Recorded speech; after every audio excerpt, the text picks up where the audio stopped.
Welcome to Chromatic Roses, a podcast where a couple of Midwest women cultivate a community at the D&D table. I'm Soren. And I'm Caitie, and this week in the Rose Garden, we are answering your questions and giving you advice. It's basically it, folks. Because that's what we're here for. We put out the feelers, and you sent us the feelies. Yeah. So if you missed it, here's your, in case you missed it, we put out a story on our Instagram this last week asking for your questions and scenarios, things you wanted us to look at and answer. And we got a handful of questions. And I think we got enough questions that we're going to make this a recurring thing we do. Yeah. So every once in a while, you should already be following us on Instagram, which we're going to tell you at the end anyway.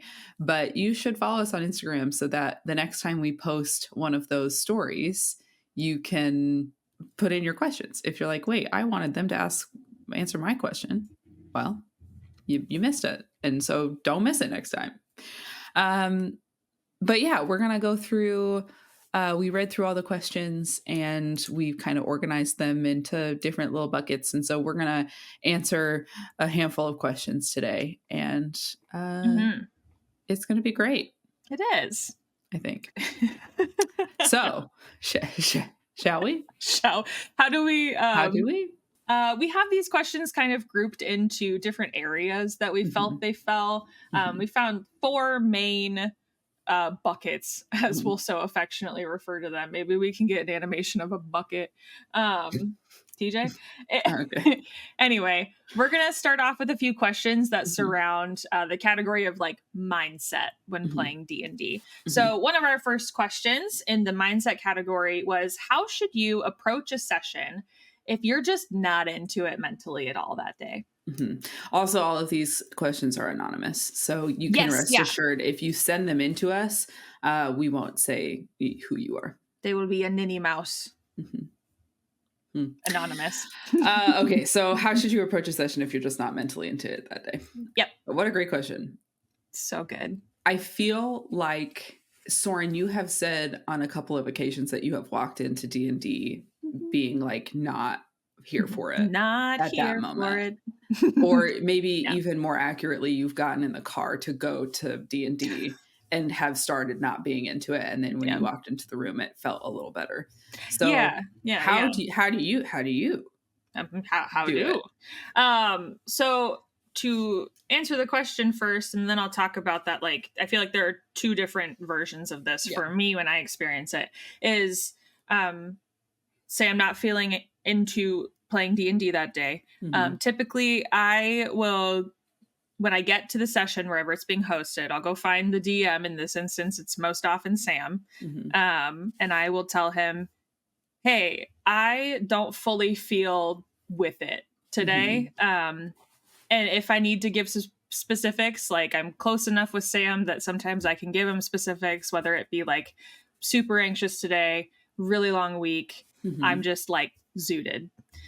So if that affects my playing, I'm just letting you know. Most of the time, that's how I approach it. So then I'm not putting extra expectations on myself to be a certain way at D&D. Right. I think that comes with a little bit of a small grain of salt. Is it's not a free pass to be a jerk at this table. But it is good to communicate with your fellow table mates. So I will tell the DM, and then I'll tell the rest of the party just way less details. I will just be hey, I'm struggling a little bit today, so just give me some grace. Thank you. I appreciate you. Right. And then the other version of that is let's say I'm not mentally into it before I even get in the car and get there. There are instances where all it is my anxiety, and it is just making me more scared than I actually need to be. So I get in the car, I get to the session, and then I'm reminded, oh yeah, these are all my friends. I'm fine. So like if you're that person that feels just like it's not even like an off day, it's just like I always feel anxious before D&D. I highly recommend just getting in the car and going and reminding yourself that it's your friends. You're just hanging with your friends. Yeah. I don't know. I'm an extrovert. So what? Yeah. So if I'm feeling low energy, I want to go to D&D. Yes. Yeah, fair. I mean? Because I get energy from being like, around my friends. People. And it's almost always immediately obvious if I was like low energy because I like spaz out when we get to D&D. If I have not been around people very often in that week and we go to D&D that week, then I'm like, she'll literally be on the couch and be like, yeah. And usually one person says, around friends, huh? How's friends?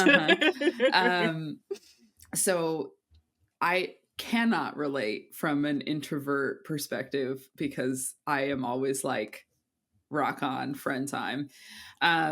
What I will say is if I'm not feeling mentally if I've had a long week or I've had to do a lot of stuff that, you know, like took a lot of mental energy and I'm not feeling like particularly strategic or here to do the mental labor that is role playing sometimes, that just turns me into, to reference our previous character archetypes, you should go listen to that episode.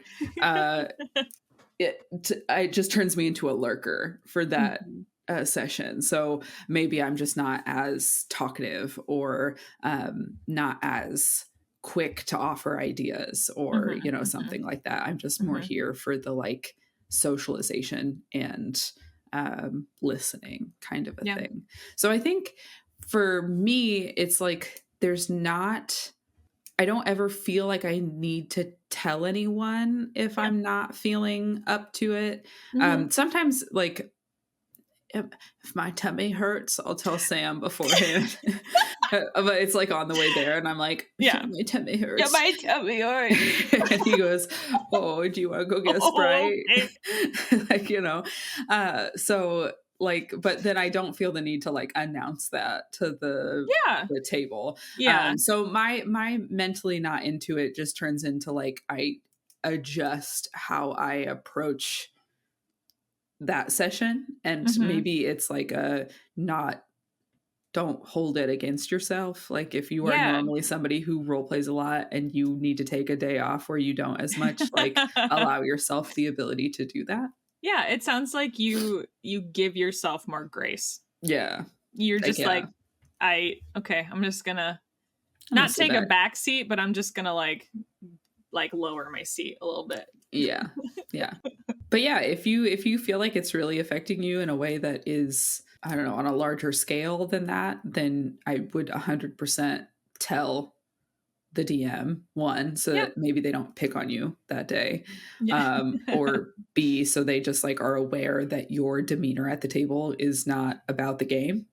Yes. That's helpful. And then if you feel like it's large scale enough that it's going to affect how you interact with your fellow table mates, your fabled table mates, then maybe give everybody a heads up, like, hey, I've had a really long week or I'm not feeling so good today. So, you know, I'm going to take it easy today and just excuse my storm cloudness. I guess every like piece of advice we have to offer is very much like a tearaway phone ad. Like take what makes sense to you, leave the rest. You know what I mean? Yeah. So whatever works for you. Katie and I, well, that's not true. I was going to say Katie and I often have different opinions, but that's not true.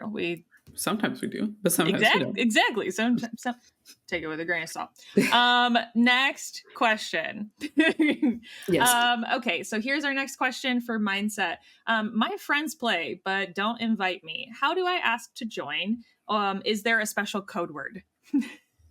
Wouldn't that be wild if there was? It's like, oh, so sorry, you have to know the password. I'm trying to think of what the code word would even be. It's Dingleberry. Oh. I don't know. Hey, the 12-year-old up here just jumped into pilot. Sure. I feel like Collaboration. Collaborate. And everybody just like goes, oh. Have you seen those reels where it's like testing out if you can be friends with this person? And it's like, man, it would be cool if there were equal rights for everyone. Just like, so it's like, man, it'd be so neat if there were playing pretend with your friends. No, there's not a code word. No, there's not a code word. No. I feel like I experienced this coming into the campaign that we play now, but I couldn't tell you how I jumped in. I don't remember. I have a feeling I badgered Sam and was like, "Can you let me play with you?" It was the one shot. Yes, it was the one shot. Okay, yeah, no, good point. So I am not a. I moved to Lincoln after I got married, finished college, all that jazz, and like slowly thereafter got involved with the theater community, and that's how I met Caitie and Sam and all those wonderful people. And I found out through the grapevine that they all had a D&D game that they played together. And I started playing with some other fellow theater friends. Shout out Laura Lynn, who's been on the podcast before. Go watch her episode if you haven't. But I met a lot of friends through that. And then it was Sam, like Sam approached me and said, so this is like the reverse. So I will try to figure out how to help you. But Sam approached me and said, hey, will you be a villain in a one shot? And I was like, that sounds so tight, dude. And then I joined. That was a one shot, and then I joined a campaign with the rest of those friends later on. But to reverse that and give advice, I'm not kidding. It's not unlike when you're not feeling it. And my last answer was just go talk to the person who DMs. And if you don't know that person, like talk to the person you are familiar with in your friend party and be like, hey, the next time y'all are starting a new adventure, can I join? My other thought is, can I like go ask the DM or that friend, like, do you need an NPC like to come join a session? Do you need a villain to come join a session? Do you just need like a guest player so that I can get a feel for it with y'all? And I think that would also be a great way to stair step into a group, a D&D group. The way our group originally came together was we were finishing a show and didn't necessarily want to stop seeing each other. Sure. And Sam had started playing D&D with another group of theater people and had started to be like, I think this would be fun if we did it. And I said, oh, okay. And so then we pulled together some of those show people and just started doing it. And if you watched that happen and went, I would suggest then going up to, like Soren said, going up to one of those people, one of your friends, and saying like, hey, I've done some research on D&D, or I've been listening to this podcast about D&D, and it sounds really fun, and I'd like to be a part of it. I know you guys play. And then the in can be, is it possible to join your campaign mid, go? Or when you guys wrap up and you start the new one, can I be a part of that one? Or could we like do a one shot so I could see what it's like? Yeah. And like that, like all of those things are more than acceptable. Those are the code word. Yeah. So we've pulled in people mid campaign multiple times now. Yep. So that is possible. So if they look at you and say like, oh, we can't do that. Sorry. They're lying to you. And they're being a booty. Friends. Yeah. Find better friends. But if that feels weird, because of both of those times, there has been a little bit of a learning curve. One, because most of the time, both times that we pulled in people mid-campaign, they had never played before. Right. And so like we had to kind of stop and show them the ropes, which is okay. But it's also okay, I guess, in that case, if they don't really want to do that, if they want to wait until we all start anew to slow down. So like that is okay. That those people are not bad friends. So I'm gonna just those people are not bad friends. Those people, not bad friends. Those ones, not bad. So both of those times our new players had to kind of learn. And on top of that, they like didn't have context to the story. So there was a lot of like, it's a lot to drop into. Yeah, like it's a lot to drop into, especially if it's like a really established campaign. Right. So yeah, I think the easiest one is asking if we could run a one shot at some point. And in case you're unfamiliar, one shot just means it happens in one. Single session. You just come in. Single session game. You might have predetermined characters or something like that, and you just like drop in for a one-time thing and then call it good. So it's like less commitment on your part and less commitment on the part of the group. But yeah, there is no other code word. You just have to be brave enough to go talk to that person and ask. Yes, which I have a feeling we have lots of friends who listen who are like, I cannot go up to someone and ask. And to that, I say, I'm giving you permission. You don't need my permission, but I'm giving it to you. Yes, you can. Yes, you can. You can do this. And here's the thing. I think oftentimes, and I'm pulling from experience here, I can obviously talk about this a lot. I have a podcast about it. And with my friends that I know don't actively play, I am like, I need to monitor how frequently I talk about D&D because these people don't care. Yes. So if you are somebody who has a friend who plays D&D, chances are they want to talk to you about it, but they don't know if you're into it. They need the green light. So you got to give them the green light to let you in on their cool little collaborative secret. Ah, man, I lost my D20 under the fridge. I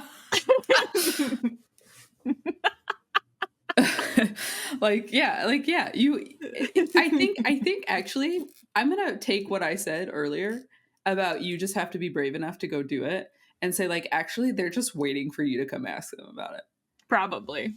Actually, that the more people that I've been like, oh, you want to, okay, shoot. Okay, let's go. That happened with our friend Caden. Shout out Caden. Hi, bud. I was in a show with him and I literally just kept talking about D&D with him. And that literally turned into, hey, let's play like a one-shot game just for funsies. And like, now I would love to play with Caden any day of the week.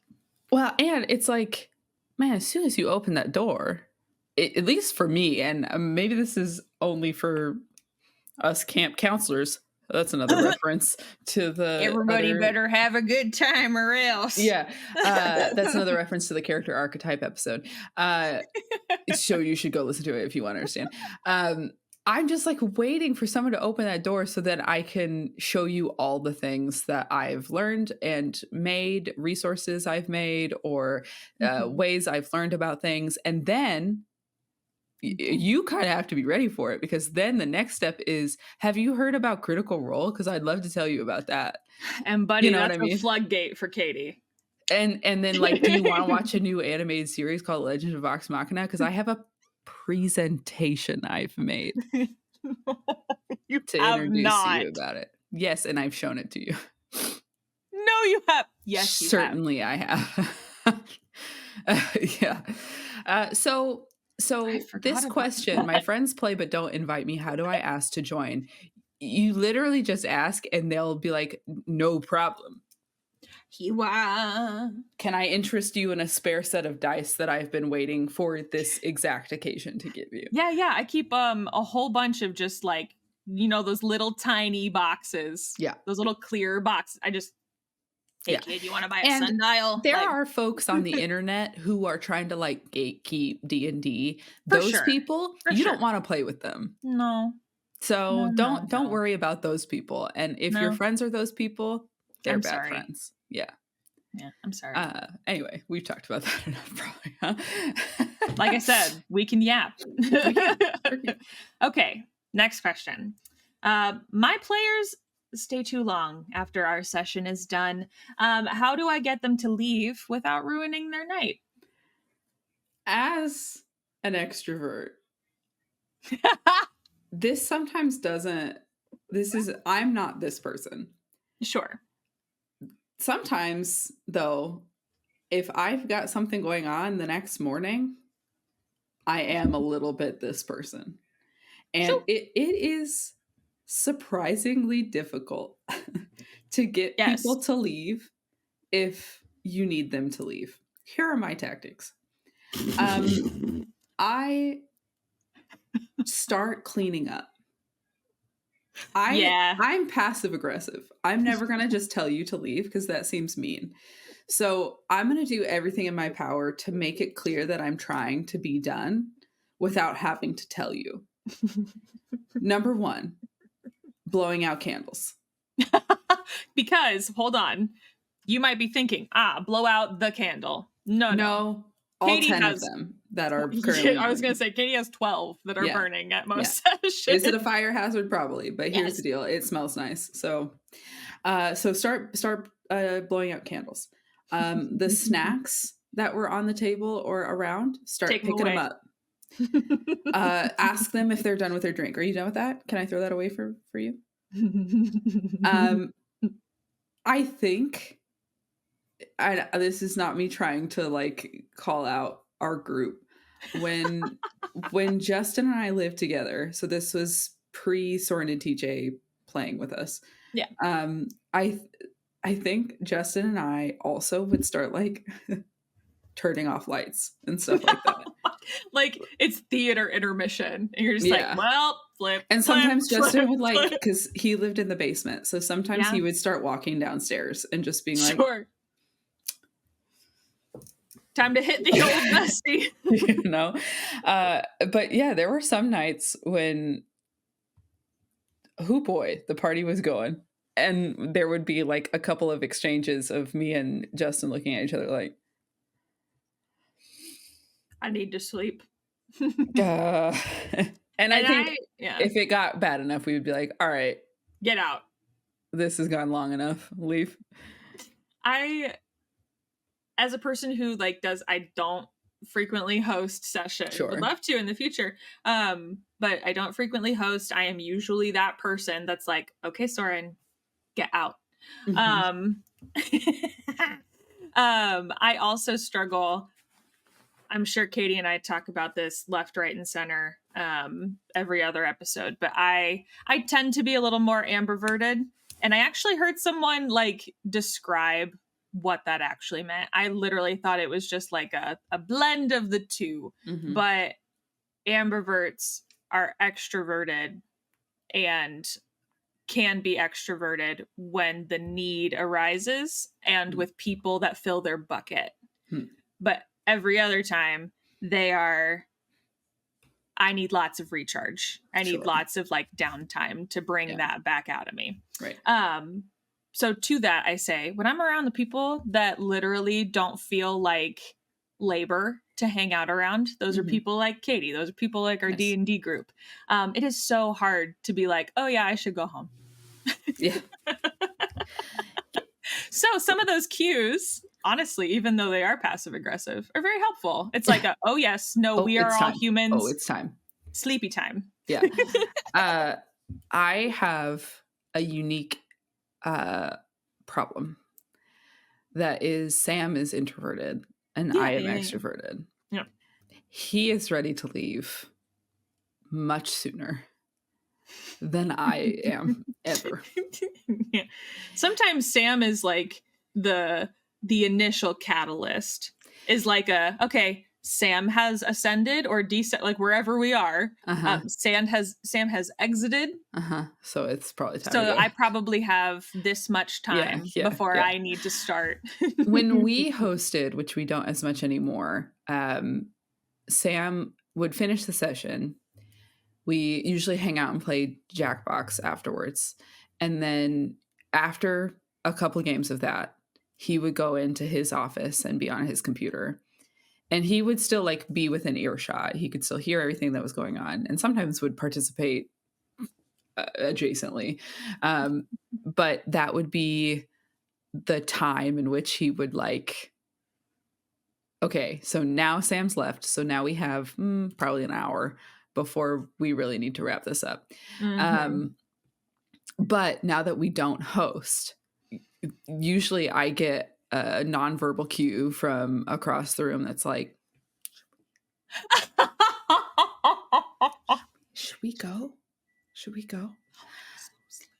And or he'll say like 10 minutes, you know, like he'll like try to give some sort of a time cue. And there are some times when I go, and he goes, just like, brother. But I've learned to actually really value that, because I can get so high on life at like hangouts like this that I will stay far too late. It's gonna turn into a sleepover if I'm not careful. and the reality is, I must sleep. I must, otherwise I'm trash the next day. Yep. So I value his ability to say like, I am finished here. We are simply done. Yeah. So if you're somebody who wants people to leave, you have two options. A few. Yeah. You can be passive aggressive or transparent. And either of those, I think, are valid. You can start blowing out candles and start putting things away. And if they don't get that, then be transparent. Or you can literally say, sometimes we've said at the beginning of a session, like, okay, this one's going to be short because so-and-so has this thing to do. Or Justin's driving to Omaha afterwards, you know, or something like that. So you could also just be forthcoming in whatever is happening and why you need to be done. Early. Oh wait, there's your third option. But yeah, so passive aggressive, transparent, and aggressive, forthcoming, and just like say what's up. Yeah, great. Mechanic questions. So these are questions about like either rules or how to play or anything like that. And the first one is in fact just, how do you play? How do you play? How do you play? And this is, I think Soren and I both looked at this and went, oh, that's a big one. But then Caitie, I said, there's not really a wrong way to. And we went, the thing that, if you are somebody who finds yourself saying, how do I though? You go into the session and you're just like, how do I? What am I supposed to do here? And you're feeling anxious about it. Right. I would encourage you to try to reframe that thinking into like, there is no wrong way to play. So just play. We've talked a bit about like uh-ohs first time players can make and stuff like that. And I think the big thing to consider is like, you need to kind of be able to read the room when it comes to like role playing. Like there has to be some like social awareness that you need. But it's a collaborative storytelling game. I almost said storytelling. Anyway, storytelling game that you work together to do. So don't stress too much about like what you should or should not do. Yeah. The second part of this is what happens on your turn in combat. This was the kind of secondary question that we kind of are tying into this first one. So if your how do you play comes more about like combat, okay, we're in combat, now what? That is a little bit more concrete, regimented. Yeah, like there's actually stuff that there's rules to follow, right? There's a bunch of jargon like action economy and turn order and So the thing that I'm just going to answer this question, what happens on your turn in combat, like somewhat quickly. The first thing to think about is there are 4 categories of stuff that happens on your turn. The first one is an action. You take an action. And the action is a lot of different things. It could be an attack. It could be helping somebody. It could be casting a spell. It could be, you name it. There's quite a few options here. Hiding, I think, is one. So you take an action. Then the second thing is bonus action. And in the bonus action, I mean, there are very specific things you can do on a bonus action, and it is listed out. Like something will be labeled a bonus action if it's a bonus action. Then you've got movement, move around the board or the table or, you know, the setting, right? And then reaction.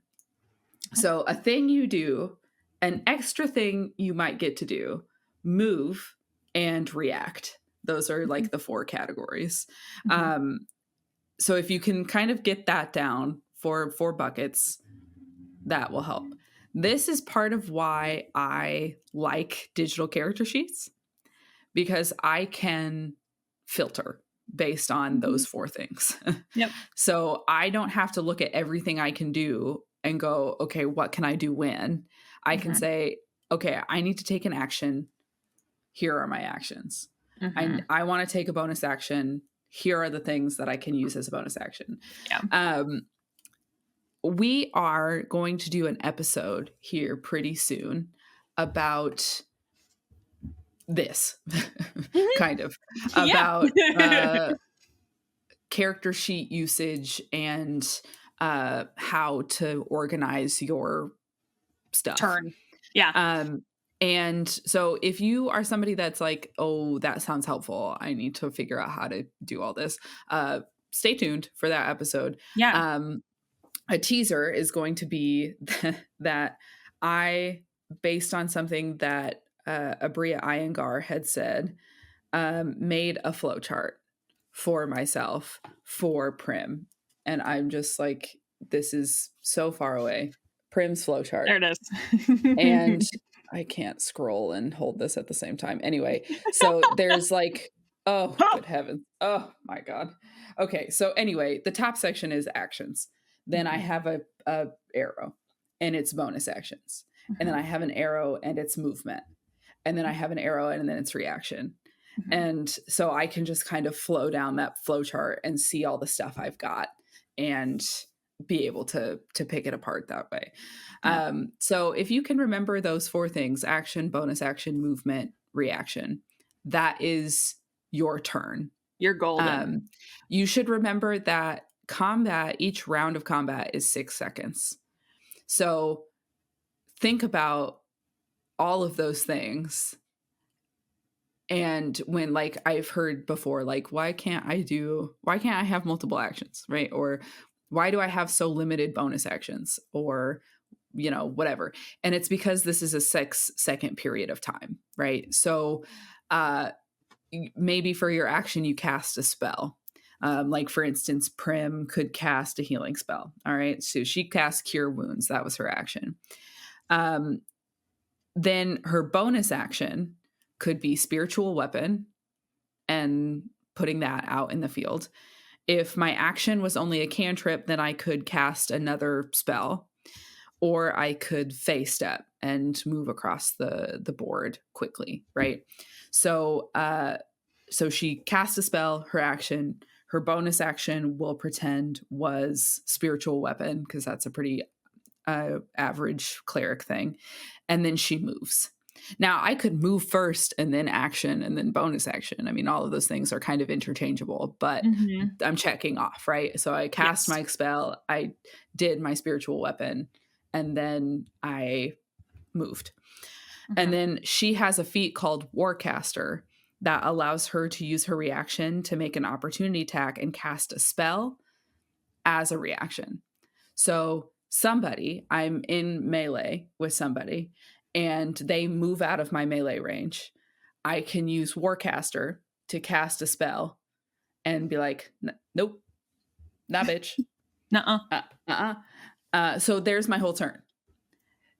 And the reaction doesn't necessarily happen when I'm done moving, right? So the DM says, Caitie, it's your turn. I say, okay, I'm going to move 30 feet, cast Cure Wounds, and then bonus action Spiritual Weapon. And they go, okay, sounds good. Here's how that resolved. And then we keep moving. And he says then, okay, so this character that's right in front of Prim is actually going to move over to fight with Laura. And I say, ahaha, you're moving out of my melee range. So for my reaction, I'm going to take my reaction to cast Shocking Grasp and get them one last time before they leave me. Yeah. So that is kind of the whole combat turn. And there's a tiny asterisk on that reaction.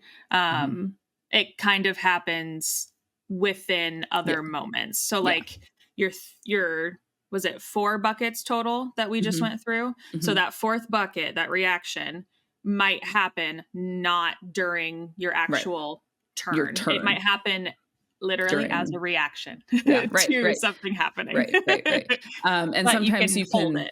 Right. And sometimes spells are labeled as reaction time, right? So like, or their casting time is a reaction, or something like that. So like counter spell is one that I can use as a reaction. So the DM says this person's about ready to cast a spell. Maybe they don't even tell you what it is. And you say, I cast counter spell. And that's a reaction. And that happened outside of my turn in reality. Right. So yeah, we're going to go into that a little bit more in depth in another episode, but shortest way to say it is that there are 4 categories: action, bonus action, movement, and reaction. And then you have different things based on your class and your subclass and all of that fall into those 4 buckets. The worksheet just literally flashed across my noggin. Oh boy. I'm so excited now. Great. Good. Okay. How do you decide which dice to use, or is there a written guideline?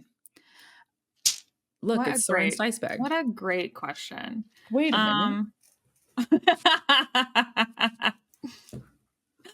Jingle, jingle, we jingle. both have our dice bags. I forgot mine was up here. Great question. When we looked at this question, I was like, let's literally pull our dice out and just go through them all quickly, one by one. I have 3 dice sets. I'm very picky about my dice. So I'm sure you've heard about dice goblins and how they have a bunch of dice. Caitie's like if a dragon was a dice goblin, because she's very like her sets are very curated and beautiful. I pick out a new dice for basically every character.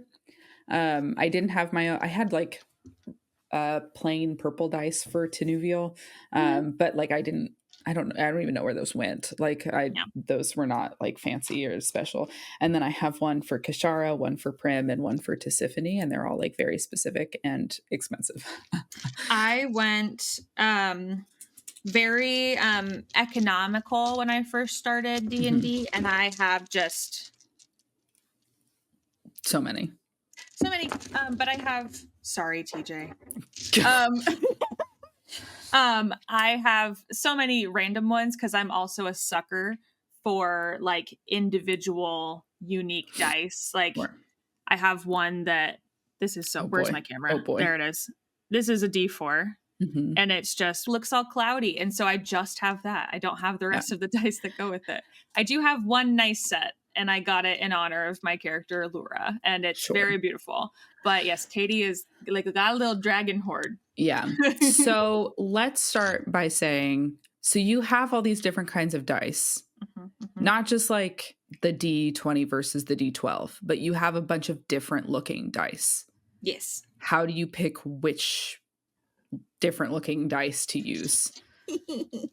How do you know which one you're using that day or that time, that roll?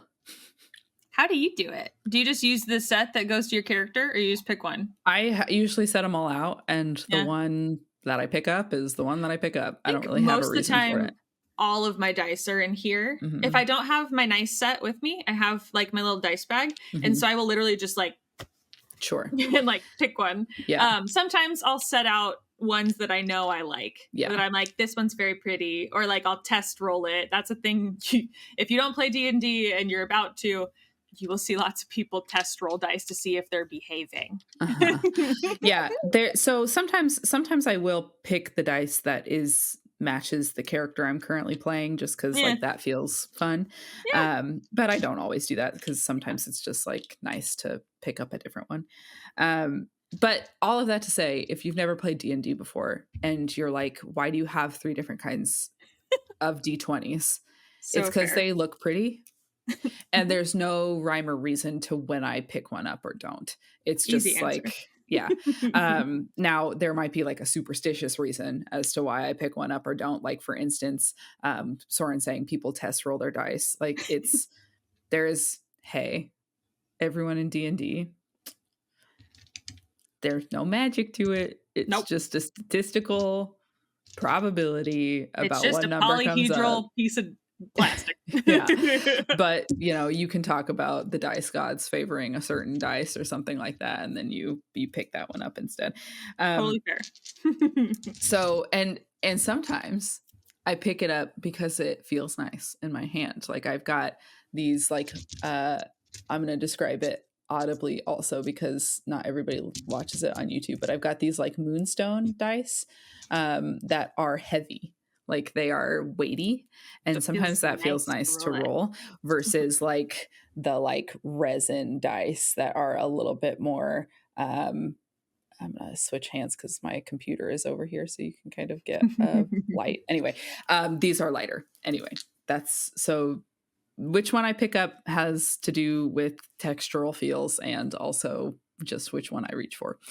We're getting like really, really semantic about it, but it's one of those facets of D&D that I don't feel like we talk about ever. No, yeah. And it's just fun. It's just a fun side piece of D&D. Yeah. I pulled out for a while, I was trying to make a very plain set of just like flat colored dice. So here's an example. This is a D8. We'll go through the normal, like we'll go through all of them here in a sec. But this one is just a normal D8, and I was trying to find flat, solid colors of everything.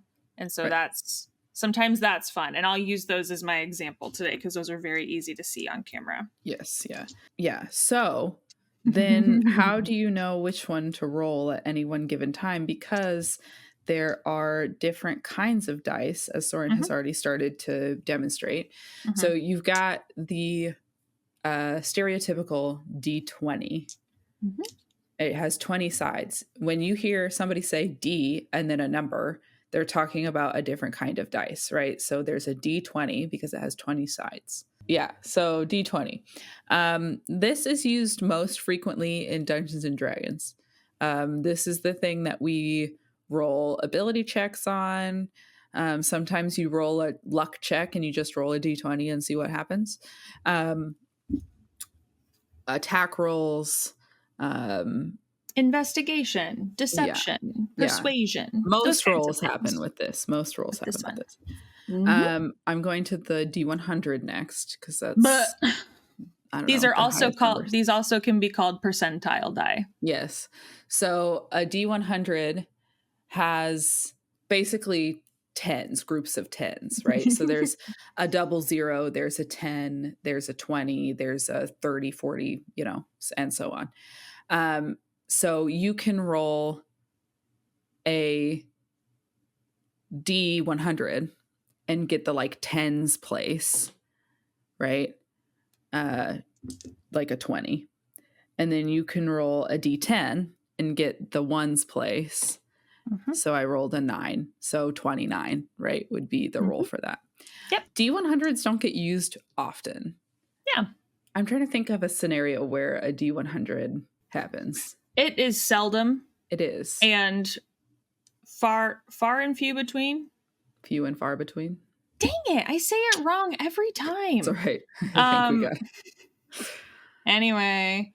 But yeah, they don't get used a ton, but there are some games that probably use them more than others. I think my stepdad plays a TTRPG that I think utilizes D100s way more. I want to say that like there are some scenarios in D&D where you like are rolling on a table that has 100 options. And so rolling your percentile dice makes sense. Gets that for you. Okay, then there's a D12. And the D12 has, you guessed it, 12 sides. D12s would come, a lot of these like smaller dice come up when like rolling damage. So roll like 3d12. So you would roll 3 of the d12s. And that tells you how much damage you did or something like that. That's most of the time when these smaller ones come up. Continuing on is the d10, which we already kind of talked about, but it's got 10 options. 0 is 10. 1 is 1. So on a d10, I don't know if this is going to show up very well. Oh, yeah. There is a 0 option. And when you see that, that doesn't mean that you rolled a 0. That means you rolled a 10. Yep. Anyway, so there's that. D8 looks a lot like D10 situation. Like they're little diamond D shapes. It has 8 sides. Again, this is like a damage dice kind of a thing. Roll 2d8 to get your damage. And then a d6 is Good your D6. regular dice. Except in D&D dice, instead of them having the dots, they have numbers. But it's the same thing. Yep. I've seen some people have like a normal die. Sure. Yeah. And I mean, right. Works just the same. It's literally just a d6. Okay. And then the last most weirdest looking die is the d4. And it's a little pyramid. I have 2 versions of this. So I have the pyramid. The pyramid right here. It just literally has 4 points so that whatever point lands up is the roll that you get. Yeah. So you throw it, you think it's not going to roll. It does. It rolls, and whatever number is up is your number. This is my favorite D4. It is a 4-sided, kind of like your D6, but it has two rounded edges that force it to only land on these 4 sides. Right. So that one's kind of fun. Just pyramid D4s and D100s, in case you're wondering, are the sharpest. So, do you need a self-defense weapon? Sometimes it's fun to like feel the little points of the D4 in your fingers. Anyway, so those are all the dice in Dungeons and Dragons. Anyway, TTRPG systems, different TTRPG systems use different kinds of dice. Sometimes they use 2d6 instead of a d20, or like stuff like that. So D&D specifically uses like this set of 7. Yep. But yeah, so there are always written guidelines as to which dice you roll when. You don't just like pick a dice and see what happens. But you use them all for different reasons. Most of the time ones are just damage. Right. And most of the time, it's going to be in a specific ability or action that you're taking. It will tell you roll 2 and then D8. It'll be a lowercase d and then a number. And that's telling you D8 as in the die. We didn't talk about this, but sometimes on D20s, the 20 is a symbol instead of the number. So like this one is a moon instead of an actual 20. So if you get a set of dice and it says like, here's your D20 and you're like, but it doesn't say 20 anywhere. It's probably because the 20 is a symbol. Anyway. Just a fun little detail. Speaking of dice, shall we roll with it? Yeah, let's. I'm going to use the Tisiphone dice, just since we're on it. If you're watching it on YouTube, this is a red dice with gold flecks in it. It is so hard to tell. Yeah, I was trying to put it in front of my computer, but like even then, like it's a really dark red. It's like a blood red. A blood red, yeah, with gold accents. Anyway, here we go. 10. What table are we rolling on today? Would you rather D&D? And we also already did 10, so we're rerolling. 19. Would you rather share with the group what your character's theme music is, or what some of their favorite possessions are. Hmm. Ooh.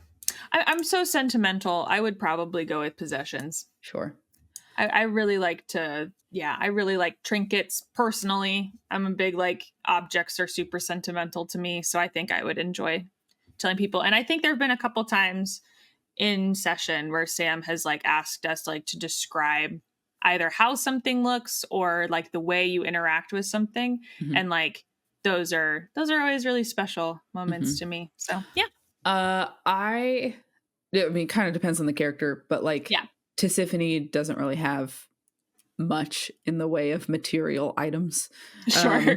So uh, I have spent far more time thinking about her, like what songs embody Yeah. her. Mm-hmm. I also find that to be a helpful tactic when trying to like find character mannerisms or Yeah. things, like things like that. So for Tisiphone specifically, I would much rather share a song I that love that. seems to embody her, That's and which great. also I think sometimes can give players a fun insight into like the vibe of Mm-hmm. your character in a way that doesn't come across when you just role play them. And I love Sam like has created a like Spotify playlist Hmm. for our party, and like Hmm. either it's like special story beats, some Hmm. of them are just Hmm. ambient songs, but some of them are also like character anthems that Hmm. are put in that playlist, and Hmm. that's really fun to listen to. Hmm. Yeah. In case you're wondering, one of the ones that I have associated with Tisiphone so far is "Therefore I Am" by Billie Eilish. That's a good one. Hmm. Anyway, okay. I'm just picturing Tisiphone doing that music video, which is like Billy just running through a mall and Oh, eating at every food stall she feels like, because oh, she I've was never making a seen. commentary on like people scrutinizing her body, but I can see Oh, Tisiphone sure. being like, I hate mortals, and like running The around. th- there's a couple of lines that have stuck with me when I'm listening to that song, and one of them, especially at the beginning of her time with this group, was Mhm. "I'm not your friend or Yeah. anything. Damn. You think that you're the man? I think therefore I am." Like that kind of. Especially because she wasn't like born; she was just like created and made out Right. of existence. So I don't know. It's kind of interesting. I love that. Okay, so now we're going to launch into interpersonal questions. Mhm. And these ones are kind of self explanatory by saying interpersonal. They just have to do with like interacting with your fellow players, your tello fable mates. Gotcha. Yeah. Damn it.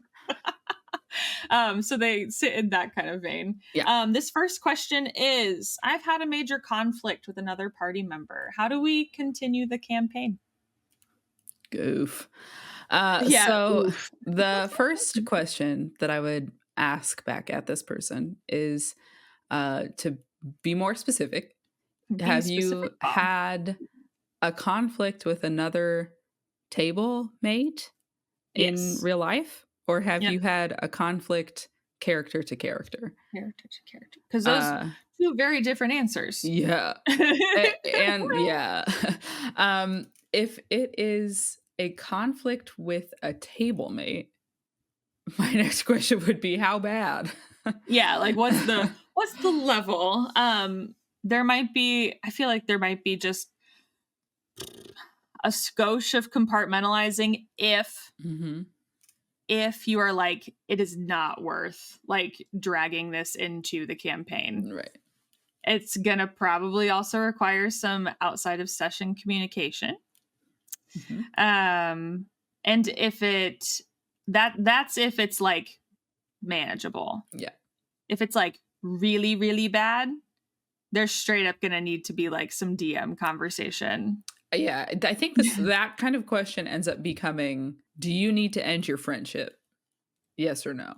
We're talking extremes, so like Right. nobody, anyone listening, we're not saying do this. We're just talking on ends of a spectrum here to get an Yeah. idea. I just mean like if it's a conflict with the table mate, Right. is it bad enough that you can't be at this table? Yeah. Or Yep. do you do you need to end your friendship? Yeah. Or is it something you can work through and I figure can out manage and, this. I can you talk know, with this person. yeah. I know that I feel like for the I can't speak for Gen X or boomers, but for the millennial, Gen Z, and the up and coming Gen Alpha, there's a lot of like conflict aversion that exists in Mhm. social life. Mhm. And to that I say, I'm there with you, but if you can just talk with someone, I think Mhm. it's worth your time. Mhm. The more maybe I don't want to say interesting, but like kinda is the like if this is character to character conflict. Yeah. Um The more game focused and here's question. here's my perhaps hot take. I don't know. Maybe this isn't a We'll hot take. find out. Conflict is interesting. Yes, it It is. makes a story. If It you sure read a does. story with no conflict, you wouldn't keep reading it. So sometimes that conflict is external, as in Mhm, there is an antagonist and you fight the antagonist or you mhm, work through the antagonist because antagonist does not necessarily equal villain. mhm, But sometimes it's internal, and mhm, that's interesting. mhm. So I want to start off answering that kind of a question with like, you don't the back half of that is how do we continue the campaign? You You you do. you do. Like you work through it like you would in a like they would in a story. Mhm. Um we've talked about how one of my characters had like a conflict with another party member. Yeah. And the way that that worked out in that particular session was Sam narrate like I narrated that Prim walked off, Mhm, ended the conversation, mhm, and Sam narrated some scene after that, and then the session was over. mhm. And person to person, player to player, me and Grant checked in with each other afterwards and was like, Yeah. "Whoa, that was crazy." Um, but then in the actual game, I'm trying to remember exactly how we continued. I don't know that we addressed it much afterwards. Yeah. I think it was like a I think Grant, if I'm remembering right. Correct us Um if we're wrong. yeah, which yeah. Um if I'm remembering right, there might have been some like quick this is what I was trying to say. Mhm. And I think Prim was like, "Yeah, I heard you But I disagree. and I think you're wrong." Yeah. And like agree to disagree or like Mhm. whatever. And I think the because of the nature of the argument, I think the group decided to like close that door. Like we're not going to Yeah. humor this kind of a Yep. thing. Yep. Inevitably, I think Grant had Orin come around to what Prim was saying. Yeah. But that's not to say that your character should always win. No. Yeah, no. And I think we start to launch into a little bit of, and we've talked about this before in the channel, but like bleed and reminding Yeah. yourself in and out of character who you are. Yeah. And like, it's so many layers. We know that, but Yeah. like, please remember conflict between two characters in the story you're telling does not Mm-hmm. equal conflict with your actual friend. Nope. You are telling a story together, and something a much younger version of me, maybe playing a game like this, I would start to take it personally, and Yeah. I would start to feel like I'm being attacked. Right. And that is not what's happening. You got to put No. on a tiny bit of that like theater hat, Yeah. and remember that it's just a game. It's all pretend. Yeah. And once you kind of like push through that little bit of like brain fog, Mm-hmm.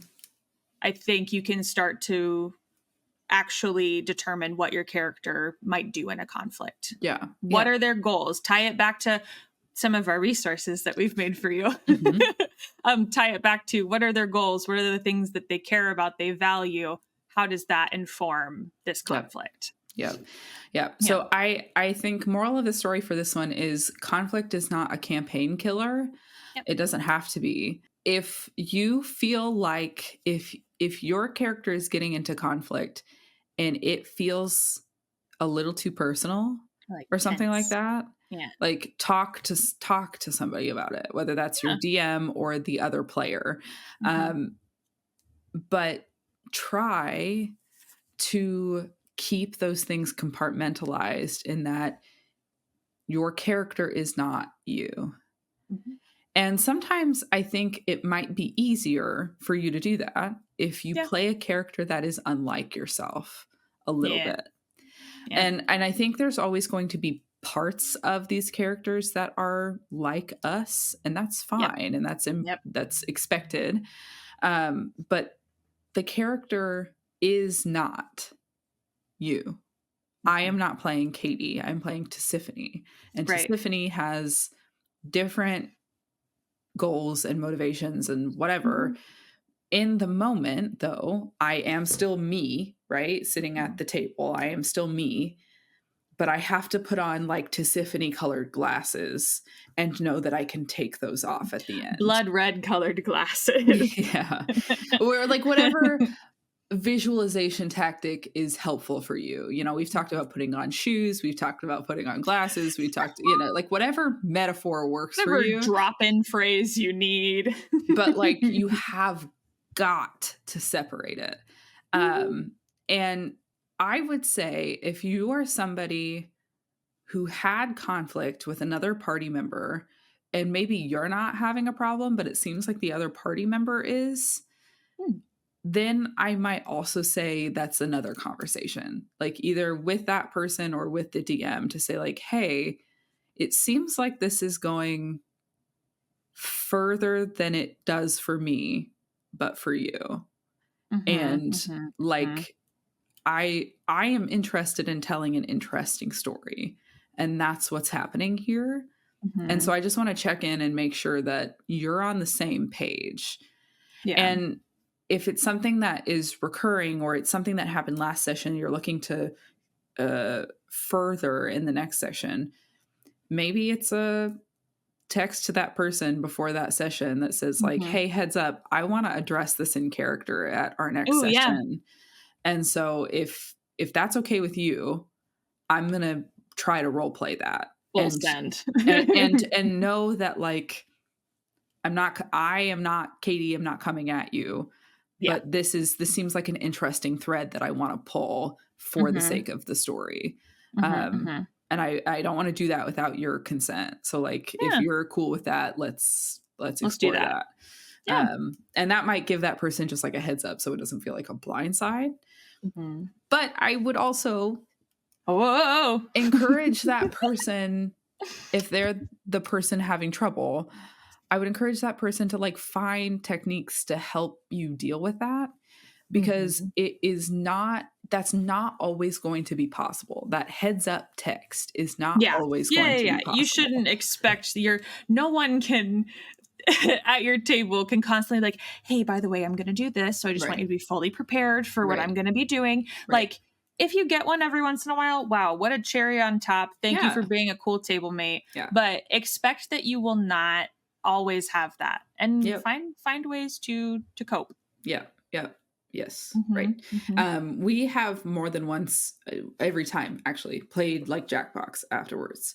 And I think part of that is a little bit of aftercare of just like no matter what happened in the session, which it's not always bad. Like sometimes it's neutral or good or goofy. We just play Jackbox afterwards as like friend time. That happens. So like maybe rest your laurels on that and say like, we're going to play games afterwards and that's going to feel better, or, you know, like whatever. But like find something that allows you to be cooler with inter-party conflict, because it's interesting and it's fun. I had a little, this is definitely like a music nerd thought that just came into my mind, but you were talking about how tension is interesting and conflict makes the story interesting. Well, in music, tension is what drives the song, and the whole goal, like of the song is like, sure, to be beautiful, to create like different moments, but you're getting to the end and resolving something. Right. So like there's a ton of ebb and flow with tension all along the way. And you can compare that to like you growing up as a human. The things that have probably made you better are conflict and tension. Right. And that's not, as we have said for pretty much everything we've ever tried to say, this is not me giving you carte blanche to be an asshole to your other table mates and cause conflict because it's interesting. You know, like that's not what I'm saying. But what I am saying is if a situation arises where your character disagrees or is upset with another character, that's okay. And it should be okay to explore that. And if it's not okay to explore that, then you should have said something before the campaign started. Like that boundary needed to have been set. Yeah. What I notice sometimes halfway through us recording episodes is like, yes, we are talking to all of you at home who are listening. I feel like we're also talking to our younger D&D selves. Totally. Things that we've learned that we did not know at the time. That we now practice regularly. So please know that we've been there and we feel you. Okay, this one's just a little bit longer. So this next question is, what are struggles or obstacles when playing in a group and another player says something that doesn't fit into how the game is played? So that's the first section of that question. How does the group or DM handle it, if they handle it? How do you allow it? Oh, do you allow it and see where it goes? Or do you or the DM like pivot in the middle of that? Yeah. So as with the first one, so with the second one, my question would be like, is this in character or is this out of character? Let's do the sort of in character first. Okay. So in character could be that somebody is like trying to drive the story in a direction that the rest of the group is not either into or isn't actively trying to, go that direction. That to me ties in with the first one, which is, hey, sometimes conflict happens. And so that doesn't have to be the DM mediating. That could be something like somebody makes a decision and does a thing. And maybe it wasn't a group decision. Not every decision has to be also. Right.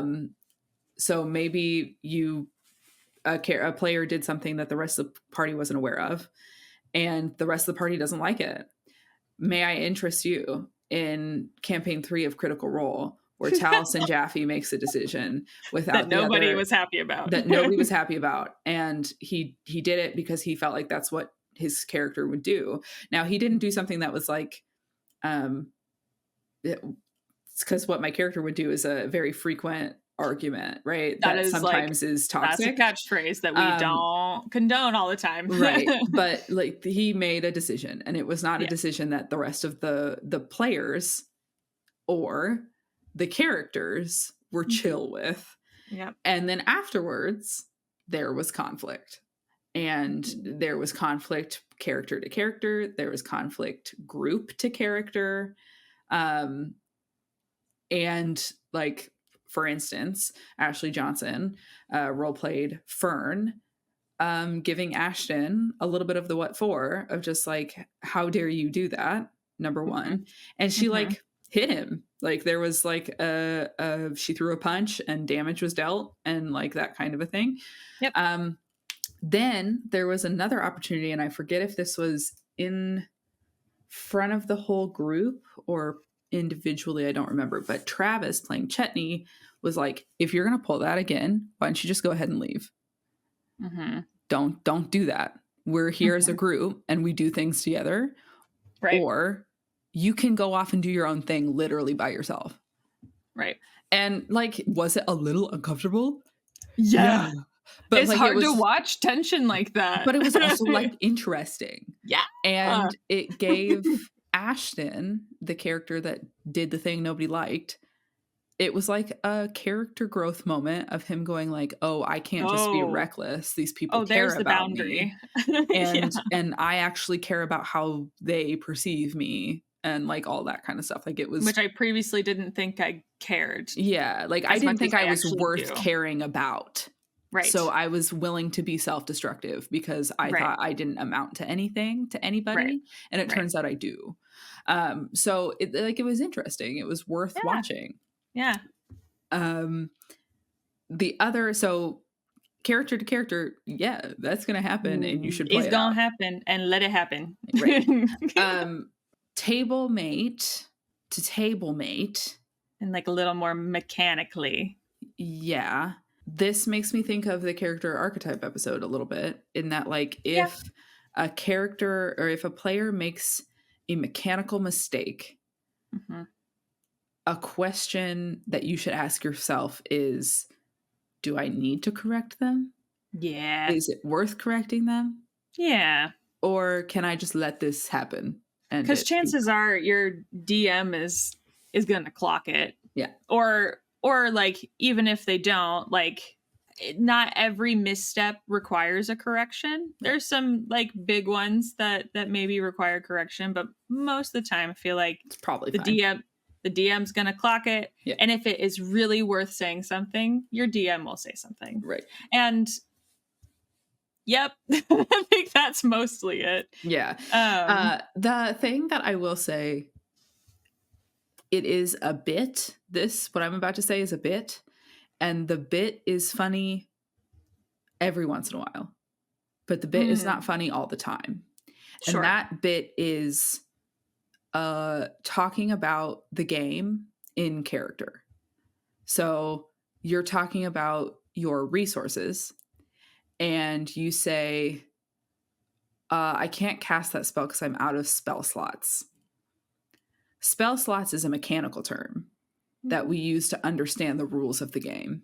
Mm-hmm. But oftentimes in game, in canon, spell slots don't That's really not a thing. exist, right? It's just the word that the player uses to like understand the mechanics. How magic works. Yeah. Yeah. So generally, the thing you want to do is find in canon words to describe what you're trying to say, which could be, for instance, if we're talking about spell slots, it could just be, I'm all tapped out. I don't have the energy for that today. I don't have the resources for that today. There are something like that. I feel like it's how many types of magic users have to like prepare spells?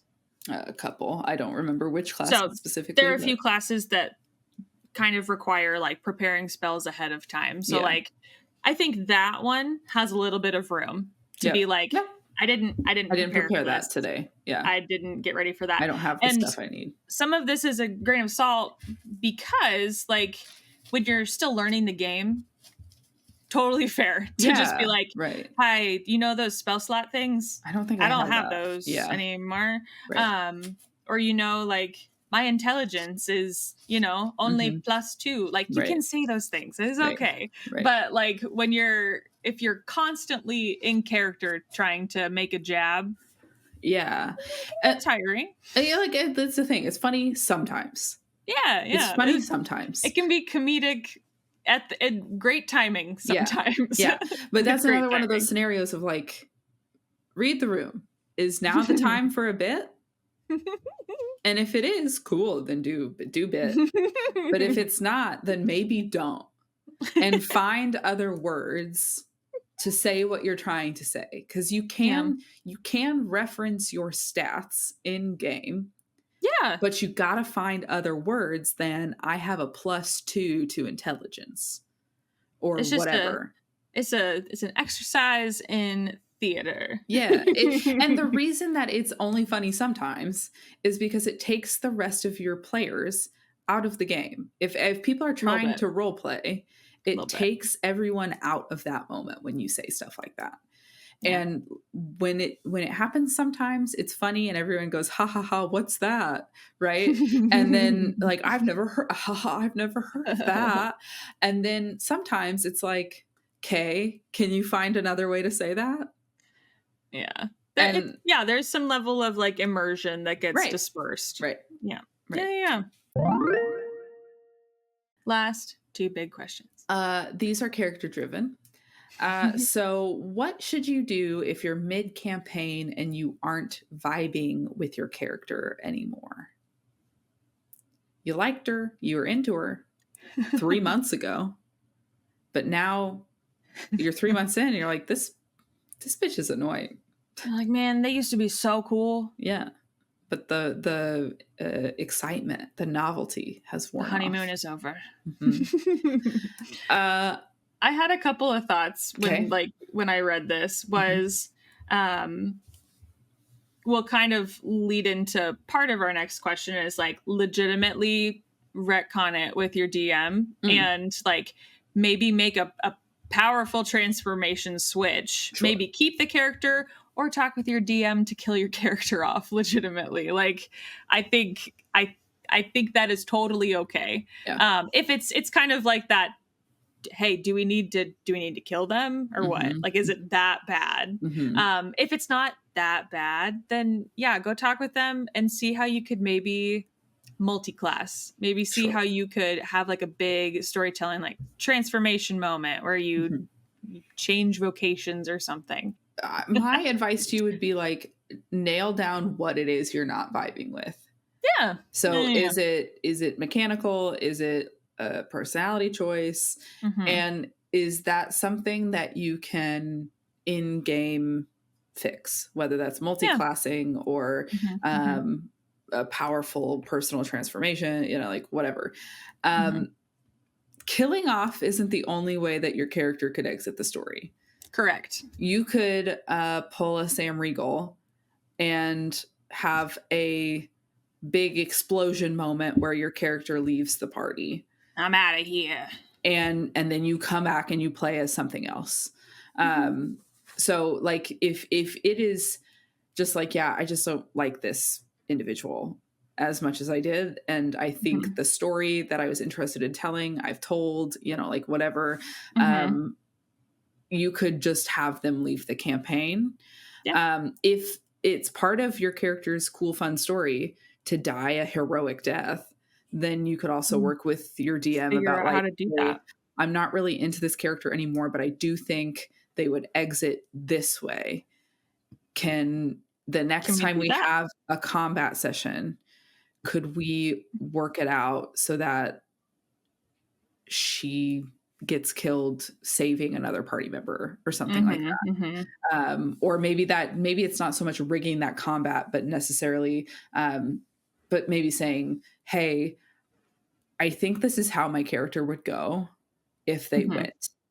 And if they don't go in the next few sessions, I'm going to have them leave the party because I'm not really into it. I like that option because there's a level of, if I could wrap up this story this way, I would like to do that. And if not, they're going to see themselves out. And that still leaves like, you're not trying to metagame, but you're also just saying like, if that doesn't, it's kind of like when you set a boundary, like, I would love for this to happen. If not possible, I'll remove myself from the situation. Right. So I think number one would be to drill down what it is you're not vibing about. And if it can be fixed in game, work with your DM, see if you can fix it in game. And if you can't fix it in game, think about how you'd like your character to exit the party and then try to facilitate that so that it's still, it's not breaking narrative. It's not like, I just don't want to play this person anymore, so I'm not going to continue the integrity of the story and have them exit in a certain way and then come back with a new character when you're ready. Yeah. So to kind of lead into the next question on that note, my DM has made some narrative choices for my character that I don't particularly like. Is it rude to ask to retcon? I would say no. I would say it's rude depending on how you do it. If you're like, I hate this, change it, then like, yeah, it's kind of rude. You're dumb. I don't like it. You made bad choices. I hate them. But I think if you know the narrative choice that was made and you know how you would rather it have gone, like I would come into this conversation prepared and say like, hey, you had this happen. And actually, I feel like that's just like not sitting with how I wanted this to play out. It's making my character into a evil person when that was not the vibe that I was trying to go for. Could we maybe retcon it to be this so that maybe it's leaving some of the integrity of whatever the DM had put together, but like changing a little bit of the outcome so it aligns more with how your character is perceived? I don't know. Yeah, and there's, I think I can foresee, I feel like we say our thoughts on some of these questions and then we're like, hey, reminder, not carte blanche to be a jerk, a booty. Yeah. We're still recommending collaboration, friendship, community. Like, communicate nicely with people, please. Yeah, I don't think it's rude at all. I think if anything, some of these questions we've been like, is it so bad that you can't handle it? Right.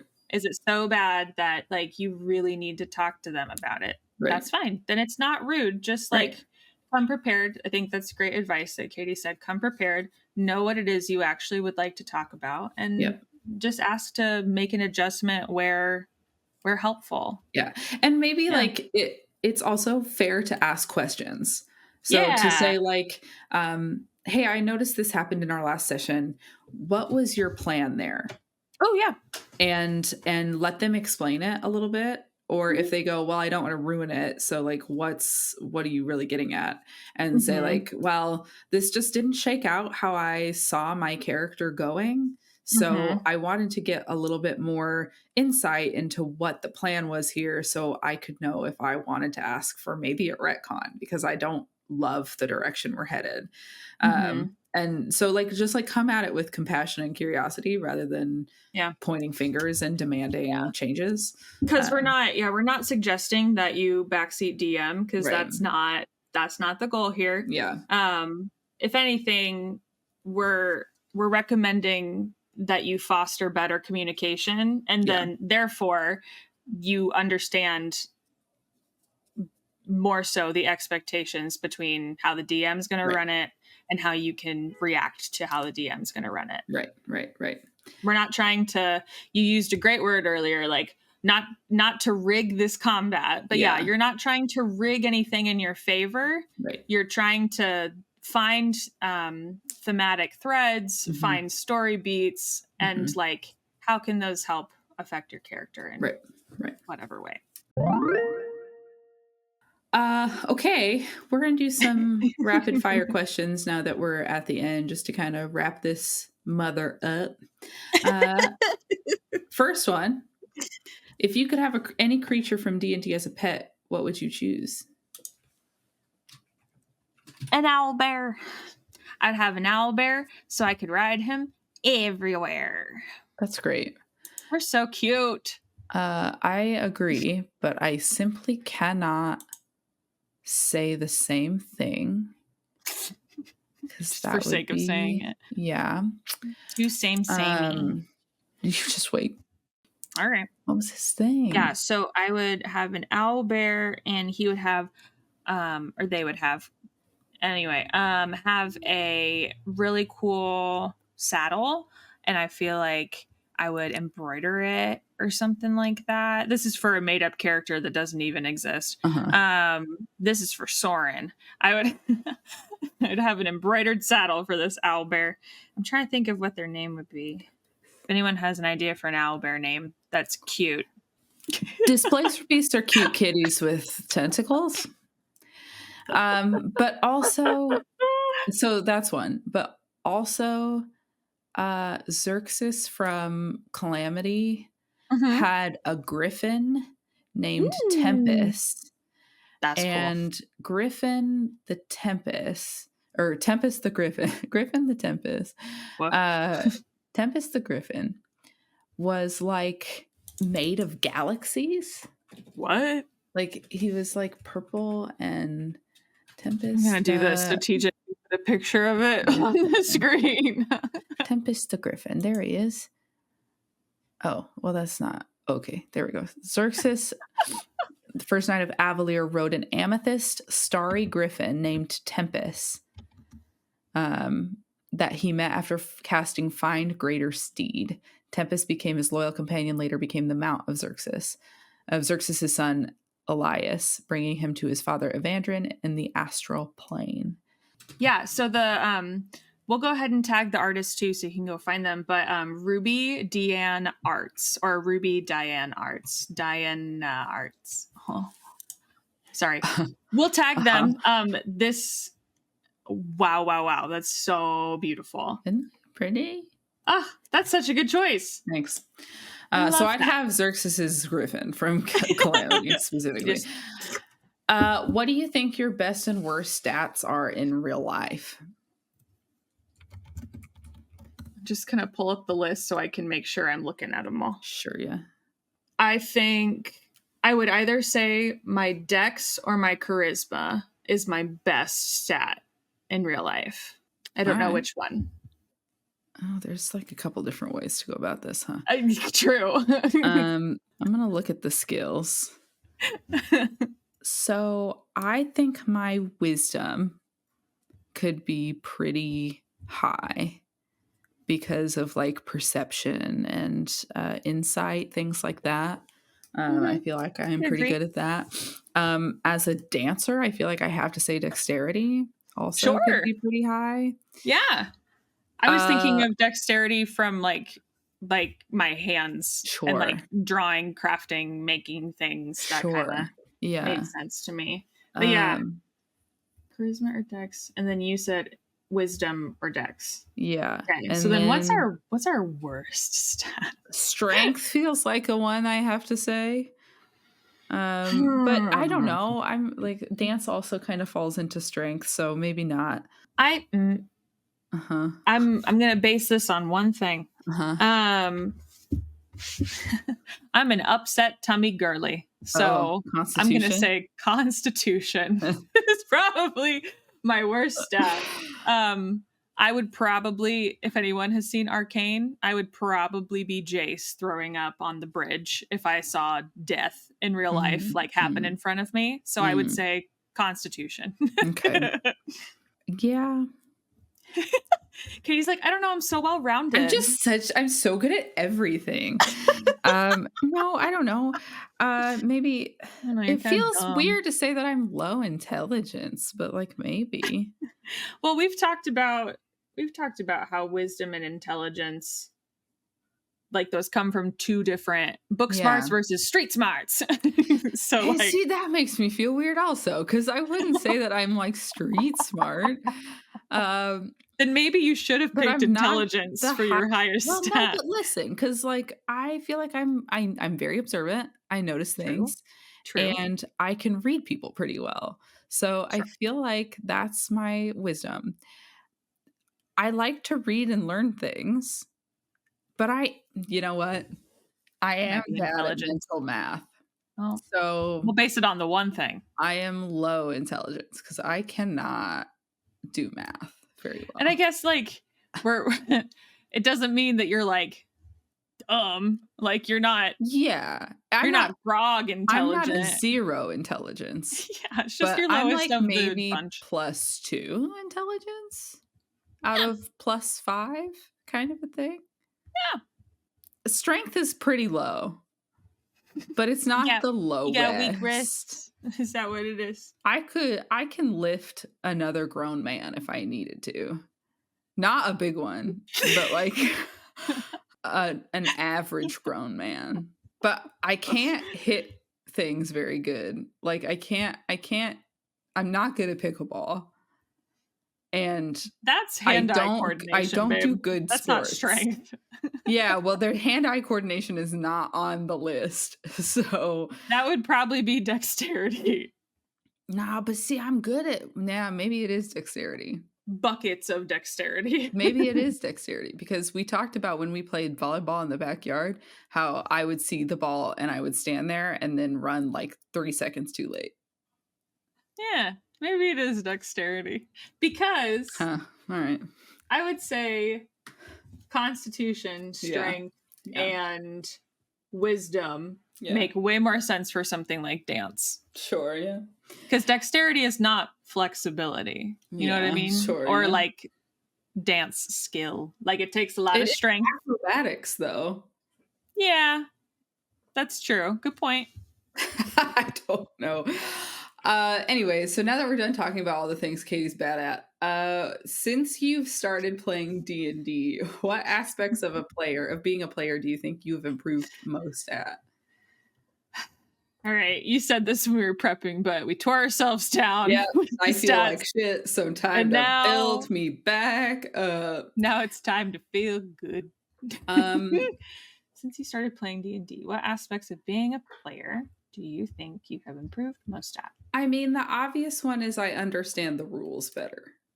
Sure. Like I think that's okay though. I'm good at, I can parse combat rules quicker than I could before. I think a much younger version of me would be like, oh, like role playing. Mm-hmm. But like, yes, I've improved at role playing, but I'm thinking like percentage growth of a aspect of being a player. And I think the thing I've improved the most at is combat and like planning my turn. Yeah. Which is to say, if you take anything away from this episode, is that sometimes you just have to do it. And then you get better at it. When you do something and you do it more than once, you get better at it. Mm-hmm. I'm saying this to all of my friends who are neurodivergent, neurospicy, however you feel like saying it. I know that the hurdle to getting better at something is just starting. So this is me telling you, just do it. Just do it. I'm not saying that like Shia LaBeouf.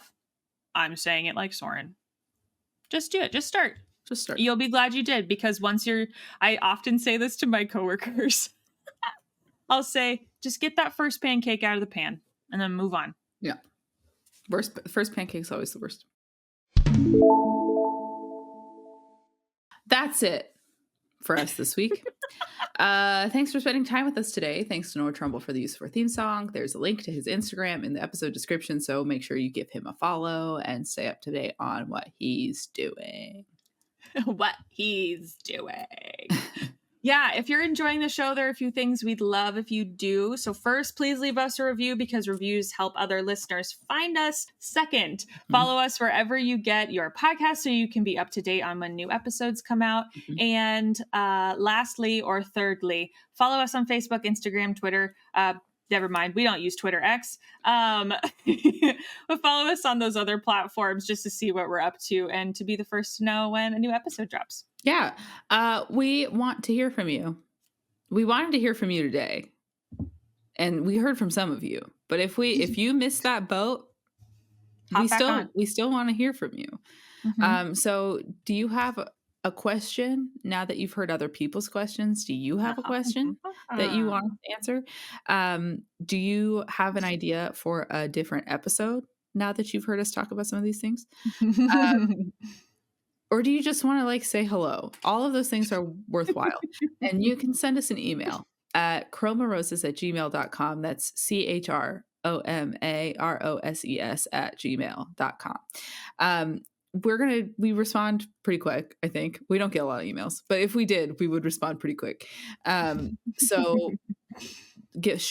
drop us a line or send us a DM on Instagram. And please do. We'll chat with you there. And you get to play a cool game of roulette, which is which one of us will answer you. Who's going to answer me? And sometimes they are wildly different answers. And sometimes we won't tell you which one it is. And so you get to guess then about which one. So I try my best to put in parentheses, Soren here. I don't. I forget that. because I would rather the anonymity of you not knowing. So anyway. Okay. Well, this has been Chromatic Roses. I'm Soren. And I'm also Caitie. Fight evil, love others. Okay, love you. Bye. Bye.